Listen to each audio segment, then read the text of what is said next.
آلہ وأصحابہ ذوی الخیر والإحسان اما بعد فأعوذ باللہ من الشیطان الرجیم بسم اللہ الرحمن الرحیم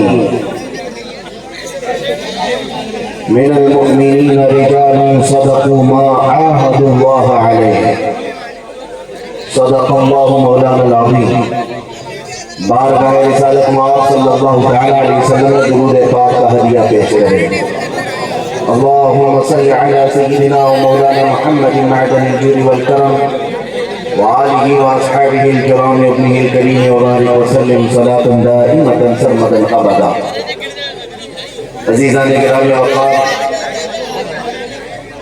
آج کا یہ اجلاس اور یہ منبر میں نے اپنی زندگی میں پہلی مرتبہ حاضری دی ہے اس جلسے میں، لیکن محسوس ہوتا ہے کہ یہ اسلامیہ انٹر کالج کا دوسرا عرص اعلیٰ ہے۔ اتنے علماء کا اس منبر پر جمع ہونا بریلی شریف کے بعد پیلی بھیت کا ہی حق ہو سکتا ہے۔ اللہ تعالیٰ یہ چہروں کو سدا سلامت رکھے۔ آمین۔ ہم نے تھوڑی دیر کے لیے یہ بند رکھا،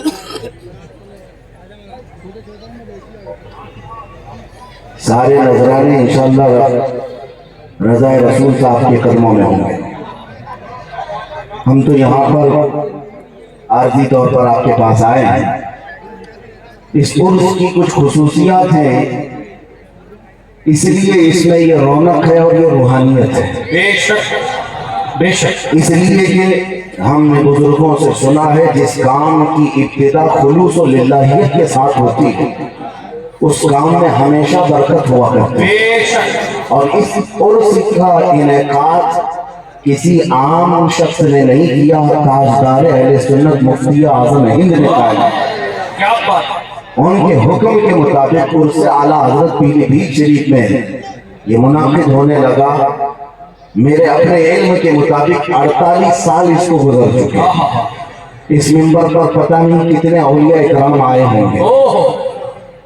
بظاہر جو شکلیں آپ کے علماء کی جو نظر آتی ہیں، نہ پوچھیں خلقہ پوشوں کو ارادت ہو کو دیکھ ان کو، یہ دے بیضہ لیے بیٹھے ہیں اپنی آستینوں میں۔ وقت کے اولیاء اکرام آئے اور گئے، اس منبر سے آپ سے مخاطب بھی ہوئے ہوں گے۔ اللہ تعالیٰ اس منبر کو ہمیشہ سلامت رکھے۔ آمین۔ اور دوسری بات یہ ہے کہ اتنے بڑے بڑے علماء یہاں پر بیٹھے ہوئے ہیں، ان کے بیچ میں مجھ جیسے بونے آدمی کو بٹھایا گیا ہے۔ میری عمر تو ابھی ان سب سے شرف تلمذ حاصل کرنے کی ہے، طالب علمی کا زمانہ ہے میرا ابھی بھی، لیکن علماء کے ساتھ بٹھایا گیا۔ مجھے ایک عجیب سا احساس ہو رہا تھا، لیکن ساتھ میں بیٹھنے کے بعد یہ یقین اور بڑھ جاتا ہے کہ جس کے دائیں بائیں آل رسول اور نائب رسول ہوں، انشاءاللہ اب دنیا کی باطل طاقتیں اس کا کچھ نہ بگاڑ۔ ویسے تو میں میدان میں اترنے کے لیے ہمیشہ تیار رہتا، لیکن جب علماء کو آس پاس دیکھتے ہیں تو ہمت میں 100 گنا اضافہ ہوتا ہے، حوصلہ میں اور اضافہ ہوتا ہے، اور ان علماء اور سادات کا سایہ ہم پر ہمیشہ قائم رہے۔ یہاں پر موجود وہ علماء موجود ہیں جن کے سامنے میری عمر بھی علم بھی بہت تھوڑا سا ہے، ان کے فیوز سے اللہ تعالیٰ مجھے بھی مالا مال کرنا ہے۔ تیسری ایک بات اور، میں اپنی تقریر شروع کرتا ہوں اس سے پہلے ناظم اجلاس ہیں یا پھر آپ کے مولد خاص ہیں جنہوں نے سپاس نامہ پڑھا یا پھر ہمارے متعلق جو بیان کیا، بہرحال انہوں نے میری ایک گمشدہ زندگی کو بیان کیا ہوتا، ورنہ من آنا ان کے من دانا۔ اعلیٰ حضرت فاضل بریلوی کا وہ شعر جس کو میں بہت قریب سے پڑھتا بھی ہوں اور چاہتا بھی ہوں، جو اعلیٰ حضرت نے فرمایا تھا، نہ مرا نوش عزت تحسین، نہ مرا نیش عزت عین، نہ مرا نوش ز تحسین نہ مرا نیش ز تعن نہ مرا گوش بمد ہے نہ مرا ہوش زمیں منم و کنج خمولی کے نہ گنجت دروے منم و کنج خمولی کے نہ گنجت دروے جزے من کتاب و دوا کو قلم اعلیٰ حضرت فرماتے ہیں کہ مجھے کسی کی تعریف سے کوئی غرض نہیں اور کسی کی برائی کرنے کی پرواہ بھی نہیں. ہم نہ کسی کی تعریف کے خواستگار اور نہ کسی کی مذمت سے ہم خائف. اعلیٰ حضرت کا یہ مشن یہ تھا کہ ہمارا مذہب ہمارا مسلک تو یہ ہو کہ اگر میرے رسول راضی ہیں تو میری پوری کائنات. نبی پاک صلی اللہ علیہ وسلم راضی تھی. بہرحال میں برائی نہیں کر رہا ہوں لیکن یہ ممبر ہے صاحب عرس کی سیرت بیان کرنے کا. مجھ جیسے کو اگر یہاں پر بیان کیا گیا ہے تو میرے عزیزوں یہ انعام و اکرام میں سمجھ کر کے اس کو رکھ لیتا ہوں اور یہاں سے جو کچھ بھی عطا کیا گیا اللہ تعالیٰ اسے مجھے سنبھالنے کی توفیق عطا فرمائے. آئیں میں آپ کے سامنے یہ بات عرض کروں کہ قرآن کچھ لوگوں کے متعلق کہتا ہے کہ انہوں نے اللہ سے کیا ہوا وعدہ پورا کر دیا. اللہ سے کیا ہوا وعدہ پورا کر دیا. وہ کون لوگ ہیں؟ رجال صدقوا ما عاهدوا اللہ علیہ. اللہ سے کیا ہوا وعدہ تم سب نے بھی کیا, ہم سب نے بھی کیا ہے. اللہ سے کیا ہوا وعدہ پورا کرنے کا مطلب یہ ہے کہ اس رب ذوالجلال نے یوم میثاق میں ارواح سے تمام کی روحوں سے یہ پوچھا تھا الستو بربکم, کیا میں تمہارا رب نہیں ہوں؟ سبوں نے جواب دیا تھا بلا وربنا, کیوں نہیں, تو ہمارا رب ہے. یہ اللہ سے کیا ہوا وعدہ ہے اور اس رب کی رضا کے ساتھ دنیا میں زندگی گزارا تو گویا کہ اس نے اپنے رب سے کیا ہوا وعدہ دنیا میں بھی پورا کیا. یہ چند ہی لوگ ہوتے ہیں, چند ہی لوگ ہوتے ہیں جو اللہ تعالیٰ سے کیا ہوا وعدہ دنیا میں بھی نبھا کر کے جاتے ہیں. میرے عزیزوں انہی اشخاص میں ہم نے حضور امانت اعلیٰ حضرت علامہ قاری امانت رسول صاحب قبلہ کی زندگی کو دیکھتے ہیں, جن کی زندگی کو میں نے جتنا محسوس کیا یا دیکھا بس ایک پیر کی حیثیت سے نہیں دیکھا بلکہ ایک عاشق رسول کی حیثیت سے دیکھا. اللہ تعالیٰ نے اسم با مسمہ بنایا تھا اور ان کے والد اچھا سرکار مفتی اعظم ہند رحمۃ اللہ تعالیٰ علیہ کی دعا سے اگر نام امانت رسول رکھا تھا تو زندگی بھر انہوں نے رسول اللہ کی امانت کو اپنے سینے سے سجایا رکھا. بہت اچھا ماشاءاللہ زندگی بھر. اور یہی اصل زندگی ہے, یہی اصل زندگی ہے. مصطفیٰ کریم کی امانتیں تم سب کے پاس بھی ہیں, وہ نبی پاک کی سنتیں ہیں, وہ نبی پاک کے اخلاق و کردار ہیں. اگر ان امانتوں کی حفاظت کرو گے تو اس عرس میں آیا ہوا ہر زائر امانت رسول بن کر کے جائے. بہت اچھا, بہت اچھا. ہر زائر اگر یہ وعدہ کرے کہ میرے پاس حضور کی جو امانت ہے وہ حضور کی سیرت ہے, حضور پاک کا اخلاق ہے, نبی پاک کی سیرت ان کے اخلاق و کردار امانت ہے. اگر اس امانت کو تم نے زندگی میں پورا کر دیا تو میرے عزیزوں ایک امانت رسول کا عرس ہو رہا ہے, کل کو ہر امانت رسول کا عرس ہوگا. سب امانت رسول ہوں گے. اللہ تعالیٰ اسم با مسمہ جس طرح انہیں بنایا ان کے عرس کی برکت سے ہمیں بھی امانتیں سنبھالنے کی توفیق عطا کرے. بہت اچھا. میرے عزیزوں میں یہاں پر تقریر زیادہ کرنے کے لیے حاضر نہیں آیا. بڑے بڑے علماء یہاں موجود ہیں, بڑے بڑے خطبہ مقررین. یوں ہی سمجھ لے عرس سے اعلیٰ حضرت میں بریلی شریف میں کون سا مقرر نہیں آتا جو ممبر پر بیٹھتا نہ, اور ہر ایک تقریر کے جوہر دکھانے نہیں اعلیٰ حضرت کا فیض اٹھانے آتا ہے. ہر ایک اکتساب فیض کے لیے آتا ہے.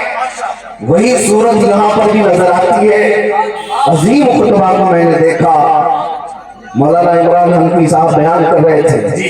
یہ تو اتنے سینئر ہیں کہ ہم ابھی ہماری داڑھی مونچھ بھی نہیں تھی جب ان کی تقریر سنتے تھے.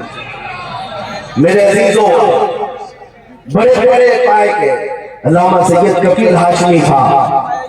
یہ وہ علماء ہیں جو ہمارے اساتذہ سے بھی عمر میں بڑے ہیں. سبحان اللہ سبحان اللہ. لہٰذا میں یہاں پر جو حاضر آیا ہوں وہ صرف فیض کے چند چھینٹے اپنے دامن میں لے جانے آیا, اس لیے کہ اب میں ایک بات کا ازالہ بھی کر دوں, وضاحت بھی کر دوں. شاید حضرت علامہ مولانا رضا رسول صاحب اللہ تعالیٰ ان کے اقبال بلند کرے, آمین آمین ماشاء اللہ. اور 47 سال سے چلتا آ رہا ہے, لیکن اس عرص میں مجھے بلا کر شاید وہ تھوڑا بہت تو ڈگمگا گئے ہوں گے.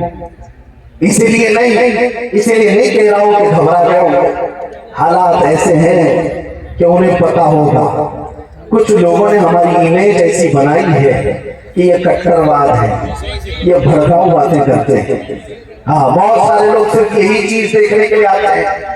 میرے عزیز تو ہماری پوری ہسٹری موجود ہے, ہماری پوری تاریخ موجود ہے. ہم اس شہر میں یا اس وطن میں مہمان بن کر کے نہیں آئے. ہاں, یہ ہمارا اپنا دیش ہے, ہمارا اپنا وطن ہے, اس سے ویسے ہی لگاؤ ہے. ہمارے لوگوں نے اگر یہ امیج بنا رکھی ہے تو دماغ تھوڑا صاف کر لو.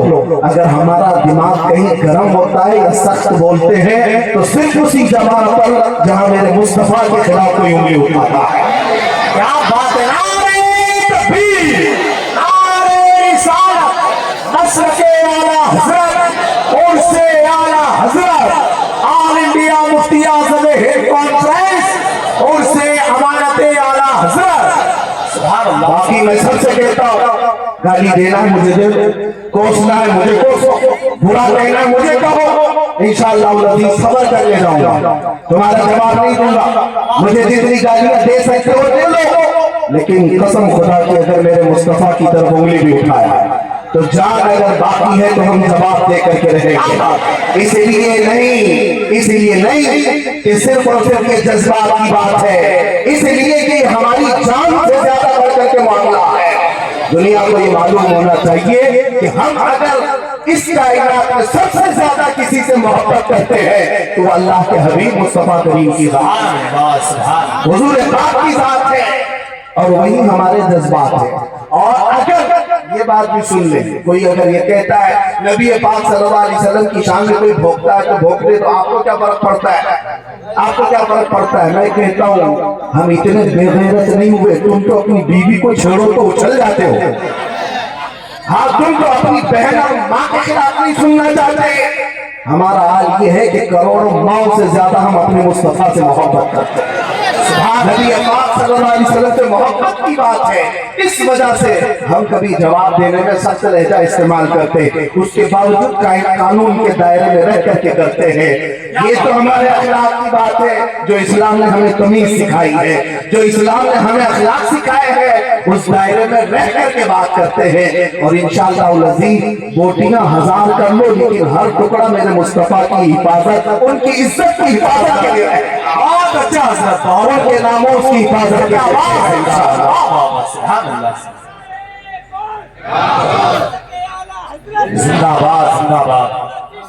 بہت اعلیٰ حضرت, اعلیٰ. میں نے آیت کریمہ آپ کے سامنے پڑھی تھی بہت جلدی. من المؤمنین رجال صدقوا ما عاهدوا اللہ علیہ. ایمان والوں میں سے کچھ بندے ایسے ہیں جنہوں نے اللہ سے کیا ہوا وعدہ پورا کر لیا. جنگ احد میں اسلام کی یہ دوسری بڑی جنگ ہے. احد کے پہاڑ کے دامن میں یہ جنگ ہوئی. یہ جنگ بڑی سخت ہوئی. نبی پاک صلی اللہ علیہ وسلم اور ان کے صحابہ پر اتنی سختیاں آئی کہ 70 صحابہ اس جنگ میں شہید ہوئے تھے. 70, اور وہ بھی ٹاپ لیول کے صحابہ, بڑے بڑے صحابہ, عجیب صحابہ. میں آپ کو ایک بات بتاؤں, اگر مولانا رضا رسول صاحب ایک مدرسہ چلاتے ہیں یا ایک تحریک تنظیم چلاتے ہیں تو چند معدود چند ان کے ارکان ہوں گے. 8-10 ارکان کو لے کر کے کوئی کمیٹی بنائی جاتی ہے, کمیٹی کے ممبر ہوتے ہیں. تنظیم کی ہو, تحریک کے ہو, مدرسے کے ہو, اسکول کے ہو, کمیٹی کے کچھ افراد ہوتے ہیں. ایک ساتھ اگر 4 لوگ ایک کمیٹی کے مر جائیں, کمیٹی ٹھپ پڑ جاتی ہے, تنظیم رک جائے گی, ادارہ رک جائے گا. میرے عزیزو دنیا کی بڑی بڑی تنظیموں کو میں نے دیکھا، ایک شخص مر گیا تو تنظیم ٹھنڈی پڑ گئی، ختم ہو گئے، انقلاب ختم ہو گئے. لیکن احد کے میدان میں نبی پاک صلی اللہ تعالیٰ علیہ وسلم کے سامنے ایک دو نہیں، حضور کے مدینہ طیبہ اسٹیبلش کرنے والے صحابہ 70 صحابہ کی جانیں چلی گئی، شہادت نوش کا جام نوش کیا. لیکن کیا اسلام رکا؟ اسلام رکا؟ اسلام کا مشن ٹھنڈا پڑا. ادھر شام کو جنگ احد ختم ہوئی، ادھر صبح مسجد نبوی میں میرے آقا امامت کے لیے حاضر. سبحان اللہ. اسلام نہیں رکا. اس جنگ احد کی بات میں کر رہا ہوں جس میں امیر حمزہ کا کلیجہ چبایا گیا تھا. اس جنگ احد کی بات کر رہا ہوں جس میں عبداللہ بن جحش صحابی رسول ہیں جن کے جسم کے 80 ٹکڑے کر دیے گئے تھے، اور کفار و مشرکین نے ان کے ٹکڑوں کے ہار بنا کر کے گلے میں پہنے. عبداللہ بن جحش کا اسی جنگ احد کی بات کر رہا ہوں جس میں انس بن نضیر صحابی رسول کو ایسا رونق دیا گیا تھا کہ ان کی ایک انگلی کے علاوہ جسم کا کوئی حصہ ہی نہیں ملا، کوئی حصہ نہیں ملا ایک انگلی کے علاوہ. ان کی بہن ہے، انہوں نے صرف انگلی دیکھ کر کے پہچانا کہ یہ میرا بھائی انس بن نضیر ہے. اس جنگ کی بات کر رہا ہوں جس میں خود رسول اللہ کے 2 دانت مبارک شہید ہوئے. حضور پاک صلی اللہ تعالیٰ علیہ وسلم کے چہرے اقدس پر لوہے کی ٹوپی جو پہنی جاتی تھی جنگوں میں، ایک کافر نے وہ لوہے کی ٹوپی حضور کے چہرے پر ماری، جس کی وجہ سے حضور کے رخسار میں تانچ لوہے کا ایک اندر داخل ہوا. اس کو نکالنے کی کوشش کی گئی تو حضور کے 2 دانت مبارک شہید ہوئے. اسی جنگ کی بات کر رہا ہوں. حالات بہت سارے ہیں لیکن جو بات مجھے کہنی ہے وہ یہ ہے، اتنے سخت حالات کو میرے آقا نے اپنی آنکھوں سے دیکھا. ہم میں سے کوئی ہو تو ایک ہمارا ساتھی مر جائے تو ہمارے تو جذبے ٹھنڈے پڑنے لگ جائے. نبی پاک صلی اللہ علیہ وسلم نے 70 صحابہ کی شہادتیں کی، بلکہ سب کے جنازے پڑھائے، سب کی تدفین کیا. ایک منظر بڑا عجیب تھا احد کے میدان میں، بڑا عجیب. حضور پاک صلی اللہ علیہ وسلم زخمی تھے اور آپ نے اپنے صحابہ سے کہا کہ جاؤ سعد ابن ربیع زندہ ہے یا انتقال کر کے ڈھونڈ کے لاؤ. ایک صحابی کا نام لے کر کہا سعد ابن ربیع. حضور انہیں بڑا پسند کرتے تھے، حضور کی محفلوں میں ہمیشہ رہتے. صحابہ نے جب حضور پاک صلی اللہ علیہ وسلم سے بات سنی تو سعد ابن ربیع کو ڈھونڈنے کے لیے چلے. احد کے میدان میں لاشیں بہت ساری پڑی ہوئی تھی، بہت ساری لاشیں. سعد ابن ربیع کا نام لے لے کر کے یہ صحابہ پکارتے رہے. ایک جگہ سے آواز آئی، ہاں میں زندہ ہوں، ہاں میں زندہ ہوں. صحابہ نے کئی لاشیں اٹھائی تو دیکھا سعد ابن ربیع زخمی حالت میں پڑے ہوئے تھے. توجہ چاہتا ہوں نوجوانوں، میں اس پر گفتگو کو سمیٹ لوں گا. اور ایسی حالت تھی سعد ابن ربیع کی کہ ان کے جسم پر 12 نیزے لگے ہوئے تھے، ان کا پیٹ پھٹ چکا تھا. زخمی حالت ایسی تھی کہ پیٹ پھٹ چکا، 12 نیزے لگے تھے. وہ اٹھ نہیں سکتے تھے، چل نہیں سکتے تھے، خون رس رہا تھا لیکن زبان ابھی چل رہی تھی. صحابہ سے پوچھا کیوں آیا؟ صحابہ نے کہا رسول اللہ نے تجھے یاد کیا. اتنا سننا تھا کہ وہ اپنے کہنیوں کے بل اٹھنے کی کوشش کی. جب نہ اٹھ سکے، وہ میسج آج کا میسج ہے سعد ابن ربیع کا، آج کا میسج سن کر کے نہ اٹھ سکے تو آنے والے صحابہ سے کہا شاید میری زندگی بہت تھوڑی بچی ہے، میں رسول اللہ تک چل کر نہیں جا سکوں گا. اے میرے ساتھیوں جاؤ میرا سلام پہنچا دینا، اللہ کے نبی کو میرا سلام پہنچا دینا. ایک تو نبی پاک کو سلام پہنچایا اور دوسرا میسج کیا دیا سنو. 12 نیزے لگے ہیں علماء ذلیل احترام اور تمام حضرات. ایک آخری بات میری توجہ کرو، آخری بات توجہ کرو. جس کے جسم پر 12 نیزے لگے پیٹ پھٹ چکا، وہ صحابی سعد ابن ربیع میسج میں دیتے ہیں اے میرے ساتھیوں میرے آقا کو سلام کہنا. اور پھر دوسرا میسج یہ ہے میری قوم والوں سے کہنا، مدینے والوں سے کہنا کہ اگر تم سب زندہ رہے اور تمہاری زندگی میں اگر کوئی رسول تک ہاتھ بڑھا دیا تو قیامت کے دن میں اسے نہیں چھوڑوں۔ اللہ بھائی یہ کہا کوئی تمہارا عذر قبول نہیں کیا جائے گا۔ اگر حضور پاک کی طرف تمہارا کسی کا ہاتھ بڑھ گیا اور تم زندہ رہے، تم جوان تھے، طاقتور تھے، تو پھر قیامت کے دن تمہارا عذر نہیں قبول کیا جائے گا۔ تم یہ نہیں کہہ سکو گے میں بوڑھا تھا، میں بچہ تھا، میں کمزور تھا۔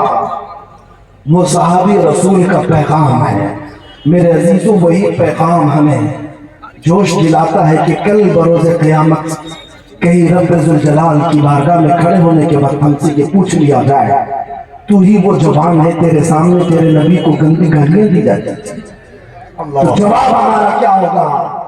اے نوجوانوں، کیا تم یہ کہو گے کہ اللہ میں تو رات بھر فیس بک چلانے میں مصروف رہتا تھا، انسٹاگرام چلانے میں مصروف رہتا تھا، گیم کھیلنے میں مصروف رہتا تھا؟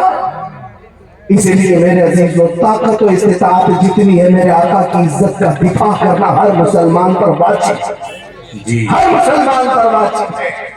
ہم اپنے نبی پاک صلی اللہ علیہ وسلم کی عزت کا دفاع کیسے کر سکتے ہیں؟ میں یہ نہیں کہتا کہ سڑکوں پر آ جاؤ، میں یہ نہیں کہتا کہ پروٹیسٹ اور دھرنے اور آندولن پر بیٹھ جاؤ، یہ تو لاسٹ والی چیز ہے، یہ بڑی آسان سی چیز ہے۔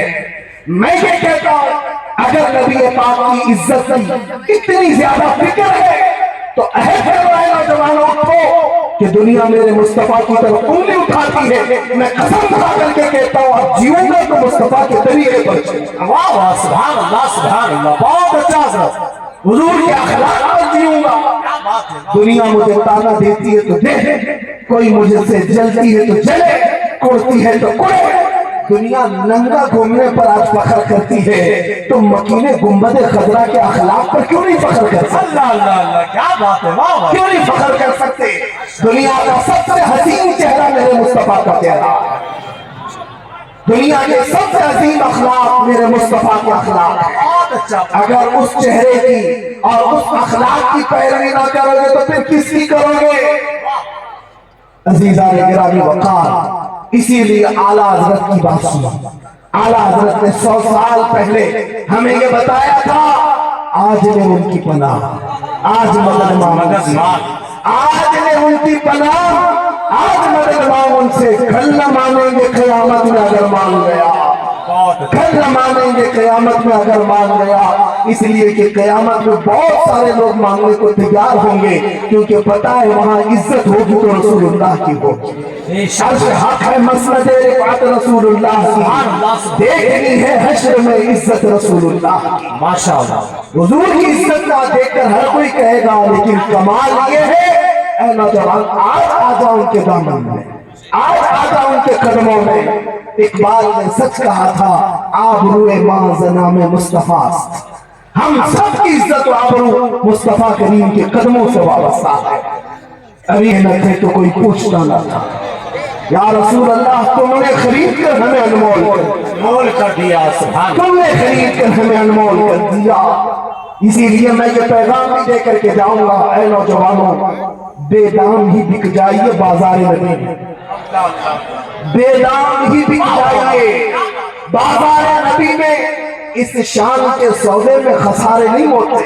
بے شک، جو حضور پاک کی وفاداری پر آ جاتا ہے اللہ ساری کائنات کو اس کے لیے مسخر کر دیتا ہے، دلوں کو اس کی طرف پھیر دیتا ہے۔ جو نبی پاک کا غلام ہوتا ہے وہ زندگی میں بھی راج کرتا ہے اور قبر میں جانے کے بعد بھی راج کرتا ہے، اس کی عزت میں کوئی کمی نہیں آتی۔ اس لیے آؤ نبی پاک کے قدموں میں آؤ۔ ہمارے بزرگوں نے، ہمارے علماء نے جو تمہیں میسج دیا، بار بار یہ چیخ چیخ کر تمہیں بلاتے ہیں، نوجوانوں اپنے اخلاق کو سنوارو، اپنے اخلاق کو سنوارو۔ آج مجھے بڑا افسوس اس بات کا ہوتا ہے، سب سے زیادہ نشہ ہمارے محلوں میں، سب سے زیادہ نشہ ان نوجوانوں کے ہاتھوں میں ہے جن کی نسبت میرے مصطفیٰ سے ہے۔ تم کو اگر کوئی غلام رسول کہتا ہو، تمہارے گھر کے آس پاس نشہ بکتا بھی ہے، نشہ کرتے بھی ہو، کل قیامت کے دن میرے مصطفیٰ کو چہرہ بھی دکھانا ہے۔ اے میرے عزیزوں، تمہاری آنکھیں اگر آوارہ ہو جاتی ہیں یہ بڑے شرم کی بات ہے، اس لیے کہ تمہاری آنکھیں صرف اور صرف دیدار مصطفیٰ کے لیے ہونی چاہیے۔ بے شک نبی پاک کے لیے اپنی حیا کو سنبھالو، اپنے اخلاق کو سنبھالو، اور معاشرے میں ایک ایسا انقلاب لے آؤ کہ جدھر سے گزرے مدینہ الرسول کی خوشبو آنے لگے، میرے مصطفیٰ کریم صلی اللہ علیہ وسلم کے اخلاق کی خوشبو آنے لگے۔ بس میں اسی پر گفتگو کو سمیٹتا ہوں، ختم کرتا ہوں، لیکن اس عہد کے ساتھ آج حضرت علامہ مولانا قاری امانت رسول صاحب کے اس عرس میں، جس کو برسوں سے عرس اعلیٰ حضرت کے طور پر منایا جا رہا ہے، اور حضرت کی وصیت کے مطابق ان کا عرس بھی اسی عرس میں ضم کر دیا گیا ہے، اللہ کرے کہ یہ عرس ہمیشہ پیغام دیتا رہے اور اتحاد اہل سنت کا یہ مرکز بنا رہے۔ ایک خاص بات جو محسوسیہ اور مولانا رضا رسول صاحب کی بھی خواہشات کا میں نے جو سنا، الحمدللہ بڑی خوشی ہوئی۔ میں قاری صاحب کے بلا رحمت اللہ تعالیٰ علیہ کو بھی دیکھتا تھا کہ وہ جب تک زندہ تھے ظاہری حیات میں ہمیشہ اہل سنت و جماعت کو جوڑنے کی کوشش کرتے رہے، علماء مشائخ سادات سب سے ان کے رابطے تھے۔ یہ وہ بندہ کرتا ہے جس کو اپنے گھر سے محبت ہوتی ہے، ایک بات سمجھ کر کے تیری، اور جس کو اپنے گھر سے محبت نہیں ہوتی وہ اپنے گھر کے دروازے توڑتا رہتا ہے، اپنے گھر کی کھڑکیاں توڑتا ہے، اپنے گھر کے دروازے توڑتا ہے۔ جس کو اپنے گھر سے محبت ہوتی ہے وہ ہر ایک کو جوڑ کر رکھتا ہے۔ اسی لیے حضرت علامہ قاری امانت رسول صاحب کو دین اسلام سے مسلک اعلیٰ حضرت سے حد درجے پیار تھا، بے شک بے شک اسی لیے جو اعلیٰ حضرت کا نام لیتا تھا اس کو اپنے ساتھ جوڑ کر رکھتے تھے۔ اللہ کریم اس اتحاد کو ہمیشہ قائم رکھے، سدا سلامت رکھے۔ مولا کریم ہم سب کو حضور پاک کے قدموں کی، ان کی عزت کی حفاظت کرتے کرتے آخری سانس لینے کی توفیق عطا فرمائے۔ آج کے ان حالات پر یہ میری گفتگو کا اختتام ہے۔ آج کے ان حالات پر جو لوگ ہم سے سوال کرتے ہیں، حالات بگڑے ہوئے ہیں، بڑے تماشے ہو رہے ہیں، روز بروز ہمارے خلاف نہ جانے کیا کیا معاملات ہو رہے ہیں، ہماری مسجدیں کیا ہوں گی، ہماری خانقاہیں کیا ہوں گی، ہمارا قرآن کیسے بچے گا، ہمارا اسلام کیسے بچے گا، علماء کا کیا ہوگا، مدرسوں کا کیا ہوگا، سارے سوالات ایک جگہ، سب کا حل ایک ہے، سب کا حل ایک ہے، جس کو اقبال نے کہا تھا کہ محمد سے وفا تو کہ محمد سے وفا تو نے تو ہم تیرے ہیں، یہ جہاں چیز ہے کیا لاہو قلم تیرے ہیں۔ کچھ اور کرنے کی ضرورت نہیں ہے نوجوانوں، بس اتنا کرو، قوت عشق سے ہر پست کو بالا کر دو، دہر میں نام محمد سے اجالا کر دو۔ وآخر دعوانا الحمدللہ رب العالمین۔